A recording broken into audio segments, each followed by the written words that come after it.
Oh, so we have work to do. Yeah, we do have some work to do. How did you get 12,000? What do you have to do to get 12,000 props? Should I even ask or? Yeah, you don't want to go there. It was a private stream last night. Got it. Okay. Deal. Yeah. So, all right, what's up, guys? I think this might be the most blab viewers we've ever had, which is no shock. I think people are really sick of looking at me. Stuff. Like, who can I find that's almost as good looking as I am? Working on it. And your name instantly popped in my head. So. Oh, well, perfect. Is what it is. But so for those of you guys who don't, and they're gone because that really screws up my connection. So, all right, guys. So for those of you guys who don't know Jessica, she is a writer at Fanduel. You guys know what Fanduel is because you have televisions and you have the internet. But she is one of the best people in the entire world. How long have we known each other? Not long enough, Shane. Not long enough. Not our entire lives. So not our entire lives, which is such a shame. Definitely. So to give a little background on you, I get people all the time asking, everyone wants to stay in baseball when they're done playing. And it's either coaching or it's the industry as far as journalism, communications, and writing and stuff. And I've been able to follow you through your little journey the last couple of years. So why don't you tell everybody a little bit about your background in sports and how you got to Fanduel? Well, I've always kind of been obsessed with baseball and loved writing, but I honestly was worried that I could never really get a future in it. But then one day I kind of got up and I worked at a government job for about a decade, and I was blogging, just doing like my writings, and somebody's like, you should really consider making a career out of this. And I just one day woke up and decided to do it. I was discovered by my boss, Will Carroll, who is the most amazing man in the world, next to you, of course. And he gave me a shot, and this was about 9 months ago. So I've been with Fanduel for like a pregnancy term. So it's been pretty good. And I've been able to do all kinds of stuff. And obviously baseball is my favorite, but I'm doing a lot of football stuff, trying to do NBA, but it's just how it goes with baseball. It's just always been a passion of mine, and I think you can relate. Like, it's, if you have like a nerdy obsession with baseball, you can tell, so. Definitely. So why don't you earn some sympathy points and tell everybody who your favorite baseball team is? Today it's the Oakland A's. Unfortunately. But they're not my favorite. But then once the season starts, it changes and you start seeing them play. Yeah, it's difficult to be an A's fan. It's probably why I have it's like you have commitment issues, right? So it's difficult to be an A's fan. But, I'm also a huge fan of the Diamondbacks. Their AAA team plays here, so I've been following them a lot. And this is actually the first season where I have a genuine prediction, and I hate predictions. I think they're stupid. But I really think that the Cubs are going to take the whole thing, and that's probably a silly one because everybody does it, but I'm proud that I actually have some sort of a prediction, which I never really do. So that's kind of cool. Okay. I hate predictions. Everyone's always like, dude, who's going to win and who's going to make the playoffs? I'm like, I don't know. I'm not you. I just watch the game just like everybody else. But I don't when know. You're a radio personality, you're constantly asked that question. It's like a constant. And they do it most of the time. They do it on purpose, especially my buddies. It's like, oh, okay, well, they know I hate it, so they'll ask me, whatever. Okay, good. So baseball is your number one. So baseball's been really acting like the NFL or the NBA lately with a ton of this he said, she said, lunchroom drama, and I don't like it because over the last year I've really hyped up baseball as thank God we don't have all of this drama. I mean, baseball's got its own issues, but it's never like the lunchroom gossip, rumor, drama like we're having now with Bryce Harper and Goose Gossage, and then now this Adam LaRoche stuff. I can't stand it. But so let's start with let's get your opinion on. We got people calling in here. We're not gonna do. A lot of people do that on accident. So one of these times, I'm gonna hit accept, and it's gonna be someone laying in their bed naked, and it's gonna be super awkward. So you guys are welcome for me not accepting that. But okay. And I will try to get to this live chat if you guys have any comments or questions on anything we're talking about. But So, Jessica, who's right, Bryce Harper or Goose Gossage? Simple. Bryce Harper, easily. Okay, you think it's time for some change? Yeah, and I mean, he's kind of saying what everybody else was on their mind, and he understands. And think about it this way: like, I was actually thinking about this earlier. Like, you and I are geeks about baseball. Like, we get it. We like the smell of a mitt. We totally understand. Like the lingo. Not everybody's like that, and NFL and NBA are becoming the sports that people are becoming obsessed with. But if I were to bring somebody to a baseball game, you bet your ass I would want them to watch Yasiel Puig play or Bryce Harper play, and even Mike Trout. I mean, he's not the type of showboat guy or as flamboyant as Bryce Harper is, but I want them to actually watch a show. It needs to be entertaining for them. And Goose, I don't think, is mentally prepared for that. And I understand he was, important 30 years ago. Also a Hall of Famer, so you have to respect where he's coming from, but you don't necessarily have to at the same time. So it's unfortunately Bryce was just saying what was on his mind. He was correct. I do understand where Goose is coming from too. The Buster Posey rule, I think, is BS. I hate that rule. I think it's dumb. But the rest of it was kind of like, old man shouting at the sky for no reason kind of deal. So it was just kind of blown out of proportion. I'm glad it was brought up, though. It brings more attention to baseball, which is ultimately what we want, to sell tickets so people can understand where we're coming from. The reason why I'm obsessed with it, the reason why you're obsessed with it, because a lot of people don't get it. Nobody really reads my baseball articles. But the moment I post an NFL one, I get a lot of reads. So it's just something when it comes to that as well. Okay, that's interesting to hear your perspective on what kind of content is being read. Do you think that's just an off-season thing? Because okay, we've been there for 9 months, but you think it's clearly people want to read NBA and NFL a lot Yeah, more?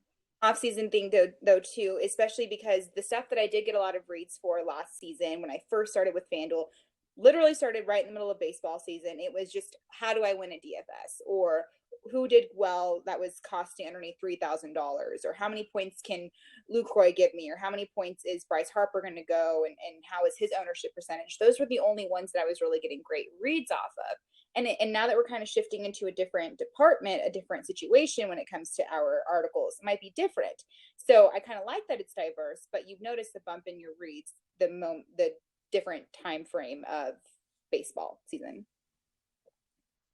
Okay. Yeah, back to the Bryce Harper thing. I think it's interesting because it is what's been on everybody's mind for a while, but I think now in the last couple of years, it's really starting to see a divide between like the old timers and the young guys. They're all coming together and now they're playing together at the same time. And now guys are being brought up a hell of a lot faster. So you're seeing a lot more young guys in the game, like the Correas and the Harpers. I mean, that they're becoming the face of baseball at 20, 21 years old. So now I feel like they just think they have more pull and more room to start speaking on some of that. So now they are bringing out a lot of those things that have been on everybody's mind for quite a while. I 110% agree with Bryce Yeah. Harper. Now, I don't want to turn baseball into a circus. I don't want to turn it into the NFL or the NBA. There's still room to keep baseball how it is, but baseball's revenues have been through the roof, but their popularity is down. Now, that seems to me like, just from an economical standpoint, that seems like a bubble that is sure to pop at some point if you don't start closing that gap. So I'm definitely with him there. Any Well, thoughts the there thing, on that yeah, you have bubble? to remember about the demographic though too. I mean, when it comes to our attention spans, we have none. And NFL and NBA is the type of sport where you can have a short attention span and enjoy yourself. If you're a huge baseball fan, you understand it, because one of my favorite sayings is you're not going to understand baseball if you've never played it before. And that can go with anything else, whether it was softball or little league. Some of the best memories of my life is when I was 12 years old playing little league. Nobody gets it. And if it's the same thing, if you're a huge NFL player, a huge NFL fan, huge NBA fan, you probably like the high energy and what have you. MLB, you have one MLB game, more than likely you're going to have, you can play three fast pitch games in one game. So it's the demographic. People are obsessed with Vines. And I know you're a social media freak like me. People are obsessed with Vines and Twitter because it's quick, it's fast. Baseball's not like that, unfortunately. So I think that is a huge reason why that's kind of fallen down. And it's the same thing. When people don't understand, they don't understand. And I know somebody asked if I liked camo jerseys. I love camo jerseys. That's Love. disgusting. I love camo jerseys because it's like San Diego Padres don't do anything but wear a camo jersey like last season. Okay. So, I mean, there's San Diego Padres camo, and then there's The state ones. Mississippi State. Did you, or those the ones that were pink also? They were pink and camo. No, I didn't think that one. These were like literally, they were Mossy Oak camouflage. So that Mossy Oak is a company that makes camouflage prints to like go hunt and shit. Okay. They were Well, atrocious. yeah, I mean, I actually wrote about did you read that article that I wrote today about how the green uniforms are the most hideous things ever? I saw it. I didn't read that one yet. Oh, it was so bad because I actually talked about like I mean, you see it. I would every time I go to spring training and I'm there like for St. Patrick's Day, they're the most god awful looking jerseys I've ever seen in my life. It's so bad compared to like Okay. the pink ones that they wear on Mother's Day. But I like camo. I like the camo jerseys. If you're It's doing hideous. the Diego Padre thing. It's hideous. It's out of control. The Padres at least wear some sort of a tasteful camouflage. I don't know. Camouflage was cool like 5 years ago when nobody wore camouflage, and it was like, oh, those are cool. And now every team has a camouflage jersey, and I can't stand it. But so do you think? I mean, you mentioned the difference in the attention spans. Do you think baseball should go as far as shortening the game or quickening it, or we just have to accept that maybe this is a game for a older demographic? Um, yes and no. I wrote like a kind of like a satirical piece about how we can make the game less tired after Bryce made those comments. And I don't think like shortening the game necessarily is a thing, but even just making the field a little bit smaller, not little league size, not softball size, but if you make the field smaller, you're going to have more entertainment. You're going to have more home runs, more of the race, less likely to do steroids. I don't know, chill on that. But Okay. that kind of scenario. So, and even like I remember when I played, because I played baseball up until I had to switch to softball for college reasons. And I remember running from first to second and second to third was the worst thing in the world. I hated it. I absolutely, even with the lead off, I'm this big, Too so far, huh? I have to be halfway down the line to even make any sort of anything happen. Not So, much of a runner, are you? well, I mean, in softball, I was quick, but you're different when you're quick than you're fast. There's two different things. You're like Mookie Betts, or you're like Mike Trout. Mike Trout isn't fast, but he's quick. You know what I'm saying? So it's kind of like that. But at the same time, it depends. So I think like shortening that. And then I also suggested like drinking games. But like the thing that I don't like about minor league games, if you've noticed, they try to do all of the promotions and a lot of them are really stupid. Like stupid promotions. You see Like the asparagus uniforms I did, yesterday? and I've been to many Stockton Ports games. They really go for it. And I also wrote about Yeah. the Tinder night for a single A team. Yeah. That should That I might attend. I'm not attending asparagus night, but the Tinder night has my interest peaked. yeah. Well, they actually have like speed dating going on there and everything, and you get a discount if you show your dating app on your phone. Is So it like a real life Tinder? So you just walk yeah. up and say, So it's like trying step to left. promote singles, like singles awareness kind of deal. So yeah. We need more singles awareness days. I don't want it to be any more aware that I'm single. Like I'm very much aware I'm like Kraft cheese single. Like it's embarrassing sometimes. That's really single. Very single. Okay. Very. Someone wanted to point out that the Oakland A's wear green. So what's up with that? You're not a fan of the green, or is it just the St. Patty's Day green? It's the St. Patty's Day green. Like it's weird to see like the Washington Nationals wearing green or the Astros wearing green. Not a fan of that. Okay, I Yeah. feel you. So, now hopefully you're going to give the unpopular opinion on this, so I don't have to be the bad guy. Okay. Not to hint at which way I'm leaning here, but Adam LaRoche and his kid and retiring because his kid can't be at the park every single day. Thoughts there? Okay, so I feel I'm actually kind of torn. I feel I didn't realize how much attention his kid was getting until I saw like the locker room and it's like, is he your like backup everything? I felt like it was his shadow. It was like Peter Pan. And I think it was kind of a silly. I mean, I don't have any kids, so I don't know. I mean, that I know of. Who really knows, really, right, Shane? Like, You're right. You're right. waiting for that Mari to call you.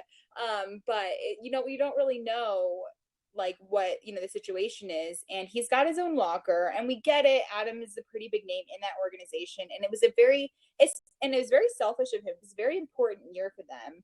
Sales he's going to have a phenomenal season. They're coming back from like their breakdown of 2012, 2013 when they had 99 losses. It's a very important year for them. And I get it. You can make your decisions, you can do what you have to do, but it seems kind of like too much attention, too much of this, too much of that. Like, and actually, it was John Middlecoff mentioned, like, does he go to school? Does his son go to school? Like, what's the deal? Yeah, But seriously. Doesn't that kid have anything like doesn't he have like a wiffle ball game in the backyard to attend to? I mean, I just think it's too much. Now I heard today from a couple people, and EJ here in the comments said LaRoche had it put in his contract that he could be with the team. I don't know anything about that. I didn't hear that until today, and I haven't read that. Williams has a pretty bad reputation as far as being kind of a dick. So Okay. yeah. Yeah, I mean, every day with the team, whether it's in his contract or not, or we obviously don't know everything. You don't just spring up and retire because someone said they don't like your Leaving kid. I $13 mean, million on the table. Yeah, for sure. yeah, seriously. And I don't care. You guys can sit here and say he's got enough money. I don't care how much money you have. You don't turn down $13 million. I mean, he obviously thinks he can still play, although his numbers last year might say otherwise. But maybe he'll have a bounce back year at age 60 or however old he is. But I think that's just too much. And you're seeing all this stuff about the players coming out and supporting, and you saw what Chris Sale said, and the players are going to boycott and all this stuff. I mean, I find it hard to believe that everyone in that clubhouse is on the same page. I don't care I'm sure the kid's great. Everyone said there's no problem with the kid, but none of those guys are going to come out and say, yeah, screw that kid. I don't want him in the clubhouse all the time. Yeah, and you can boycott during spring training. What is that gonna do? Like, good for you, Yeah. dude. I'm gonna sit out this game that doesn't count. Like, oh, you're a badass. Like, wow. So it's kind of that situation's kind of whatever. But I understand where you're coming from. Unfortunately, with like we said, I don't think there's a lot that we know. There's a lot that we don't know, and so that's kind of where it's weird. And if they're decent MLB players, they're going to do the right thing, deal with the media the right way. And I think it's kind of being blown out of proportion, and it's still kind of weird to me, just weird. So It's super weird, and I think it's just a pissing match at this point. I don't think you retire over that, and I don't know what's wrong with him coming to half the games. Is 40 games a summer at the park not enough for that kid? Like, I don't is he and I worry about the kid. Like, how much time are you actually? I love my dad too, and I love going to baseball games with my dad. But damn, every single day, like, don't you have other shit to do? yeah, I mean, at 14, what is he doing? Like, it's not a He's dad in who has a high full. school. Like, he's not really. I mean, they're talking about a kid like it's some 6-year-old that just loves. I don't know. He's 14. Like that. He's a freshman in high school. I'm guessing. So I'm sure he has a life and interests and things to do.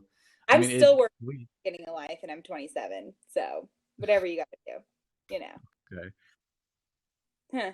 I Fair know. I enough. think But there's I a lot. mean, Yeah, being in the and ballpark's sweet. But during spring training, we're like scraping the bottom of the barrel, trying so hard to find stuff.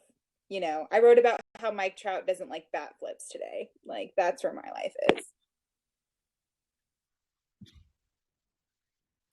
yeah, I definitely feel that. Speaking of your Cubs, so Joe Madden and John Lester came out the other day and said they're working on Mm-hmm. Lester's throwing issues. And that's super interesting to me because everyone freaks out when you throw the word yips on somebody because that's like, you know, the deathly disease in baseball. But it's well documented that that dude cannot throw to a single base. And I thought it was interesting to hear them come out and say it because that was like, almost the elephant in the room around John Lester. And that's a bigger deal. I think it'd be hilarious. Not for you considering your prediction, but like if everything came full circle and the Cubs ended up getting knocked out of the playoffs because Lester threw a ball into the right field Right, stands trying to pick a right. guy Well, off, I I mean, think that'd and be you have a thing hilarious. with yips. You've noticed those yips, right? You were like feel like you're posting stuff with like the catchers and stuff like that. Like, you notice stuff like that, right? Yeah, and we had Robert Hansen on who had an amazing Yips story. So yeah, we've brought some more attention to it than the average because most people never really understood or heard about yips. And then of course everyone came out and was like, "Oh, I suck now. I must have the yips." I mean, it's not that. It's a serious like psychological disease that's been researched a ton in particularly golf and baseball, like these really fine precision skilled sports. But like Rick Ankiel, you go watch tapes of him where he had it for a while. And watching Lester Right. try to throw to a base, it's laughable. It's Well, hilarious. I'm and sure he you does it think find about it it funny, but this it's a real way, thing. he's at a certain point in his career, like, what are you going to do? You can't really mess with him too much. I get it. Madden is a genius. He always has a reason behind, whether it's bringing animals in the clubhouse or inviting Fowler last minute. Like, he always has a reason for what he does. But like you said, it makes me nervous, and to try not to suck shirts, which I want one really badly. And yeah, like totes amazed. But the thing is why would you mess with anything so One. crazy this far in his career? Lester, he he's back with the team that he feels comfortable with. And there was a couple seasons where we were expecting, he was on the A's for like a blink of an eye. Didn't have a John Lester type of season, but when it comes to now, why mess with something this far in your career when you have so many habits and stuff like that? It's not like a Tulo kind of situation where you get rid of a certain tweak with your foot. This is a pretty big deal. Like you said, it's a mental thing, and it's not like you're like, hey, Jose Bautista's having a great hitting season, Josh Donaldson's doing wonderful, you need to hit like him. No, it's more intense. Like, don't screw with it. I don't think that's a smart idea. I don't even know how you go about fixing it. Like how do you it's Right. clearly 110% a mental block. So I don't and I'm sure it's not news to him that he's got that issue. I'm sure he's, thought about trying to fix it before. So super interesting. And that's all I wait for when I see Well, it Lester on the kind of mound. reminds So me of looking a forward softball to player. Like, when to you watch the World Series, I mean, you know how when women are pitching, they pitch from the hip, and a lot of times when they try to throw it to first, they can't do it. And but I mean, that's more of like because they're physically used to constantly going, under at the hip and pitching the way that the pitching style is. So I can kind of compare it, a little bit towards that. But this one's 100% in the dome, so it's a little different. Yeah, makes a lot of sense. I mean, you see that with intentional walks too, because guys are so used to every ball that they've thrown. And I mean, I guess it applies to throwing over to a base too.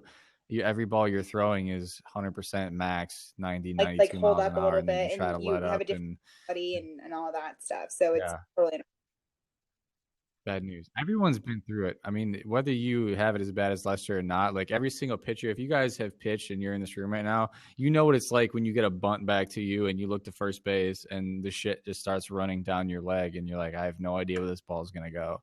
And you just really hope for the best. So I feel for that guy because I've been there. I know what it's like. But I am super stoked for some fantasy baseball. Like none of the other fantasy sports do it for me. It's baseball every single day, especially playing daily. My team plays at 7 o'clock Eastern. Game's over by 10, ten club. thirty, and the rest of the night's like, all right, I've seen enough baseball. I'm not gonna watch some random ass game.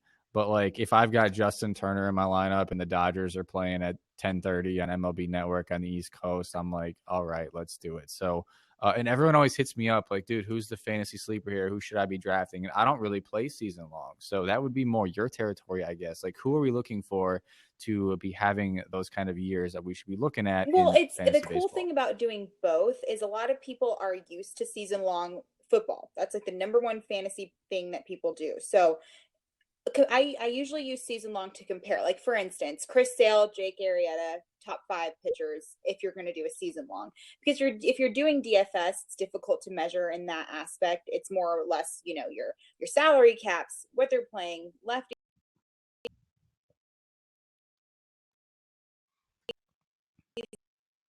Right.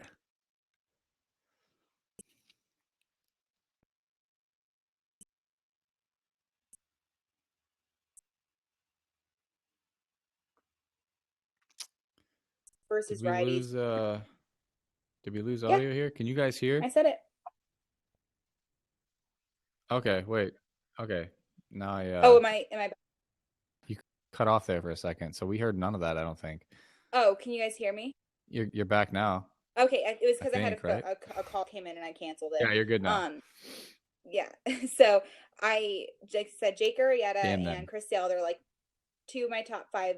I don't want to say quarterbacks. I'm still mentally in NFL. My two of my top pitchers. When it comes to Johnny Cueto, he's not even a top 25 for me. So the cool thing about that is playing both season long and the daily fantasy is you can actually pay attention to, you know, comparing that. And it's difficult because when you're doing the DFS, you can just say, "Oh, I have enough money to afford him." And if you pay attention to a lot of the patterns, so on and so forth too. So I'm obsessed with Jake Arrieta, obsessed with Chris Sale, Arenado is hitting like 500 right now, and that confidence is going to go into it. Jose Abreu is always one of my favorite guys, just because at that age, still hitting the crap out of the ball. And DFS wise, he's going to be very cheap. He's kind of a sleeper. They're not expecting to play a lot. Plus, he's also a position player, so you're not going to have to make it rain on him. He's one of my favorites as well. Who else am I pumped on? Obviously, like I said, Arrieta. Addison Russell's definitely a sneaky pick for me. Pretty much anybody on the Cubs, you can kind of go crazy. Kyle Schwarber, Harper, yeah, but he's always going to be highly owned. You know, everybody's going to have him. Same with Mike Trout, and they're going to be like $5,000 in the outfield for your daily fantasy stuff. Chris Archer, yep, he's going to be highly owned as well, and he's actually one of my picks for the Cy Young Award. Carlos Correa is probably going to be cheap, but he's a mid infielder, also going to be highly owned. And even Luis Valbuena, pay attention to him. One of the positions you really got to be careful for if you're thinking about the Astros is John Singleton. He may not even be starting for the Astros. He may be bumped down, and AJ Reed might take that position. AJ Reed has such an amazing work ethic. He wants it so bad. So pay attention to that. I've been doing a lot of stuff with the Astros. So there's a lot of people that are on my radar. I'm not, like I said, I'm not high on Johnny Cueto, not high even on Josh Reddick as far as that goes. Do you think Castro will do well? So yeah, so there's a lot. You can always tweet or ask me if you don't. Yeah. Castro. I got you. All right, so that got some people talking. Yeah, playing the Cubs at Wrigley. Anytime there's a game at Wrigley, you got to check that wind factor because that ballpark turns into a wiffle ball field when that wind starts blowing out at Wrigley. So that's one of my favorite. That's one of my favorite things about playing daily fantasy. There's so much that goes into it. Forget, picking a team of the best players and trying to fit the salary cap. I mean, understanding like I literally find myself at 6:30 with my weather app open that I paid one of the $2.99 for. Like, it's crazy. Everybody's saying with Coors Field is that it's easy to hit out of the Coors Field, and that's not true. Recently, they actually raised the fences a certain way, like up 8 feet or something like that. The thing was it was kind of like a first impression scenario. Is I believe 2003-ish, where the first 3 weeks they played at Coors, everybody was hitting the crap out of the ball, but it was pure coincidence. Now it's kind of died down, and but for some reason the guys at the Rockies wanted to raise it a little bit, and I don't think it's going to change much. Tulo still hit the crap out of the ball going towards his ending time with the Rockies. He still totally went crazy. So it just depends on that scenario. So anytime somebody's like, "Oh, it's a hitter's ballpark," yeah, they're saying it's more of because you're up high. It's the higher up scenario, but it's not quite as bad as people are saying. The percentages, they're a little bit higher than the rest, but it's not something to worry about 100% going towards if they're playing DFS going up against that. So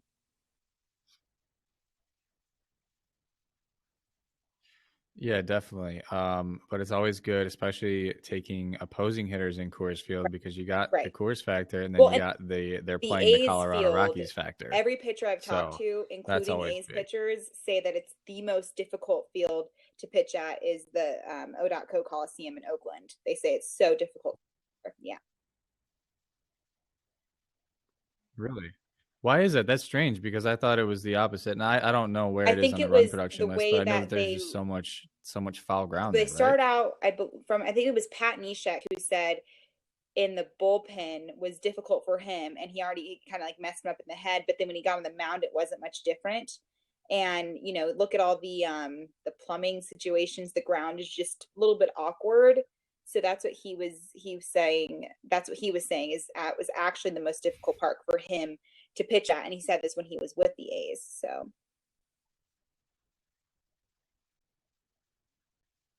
such an Oakland A's dilemma. It's always the pipes under the field, making the Gotta blame- pitchers self-conscious. Sounds right. Sounds right. I feel you. Well, I know you're as excited as we are, Thank you so we're gonna wrap this up. so much Thanks for having me. I for appreciate hopping it. on And and you chatting guys with actually everybody. bribed Shane for bringing me on here. He did not want me to come on here at all. Yeah. And he was like, for the love of God, I don't want her to come on. But, you know. She's right. She's right, but you guys did it. Seriously. Well, we didn't do too bad. So thanks for everyone that watched. Get at us both on Twitter. Let us know what you thought, and we will see you next time.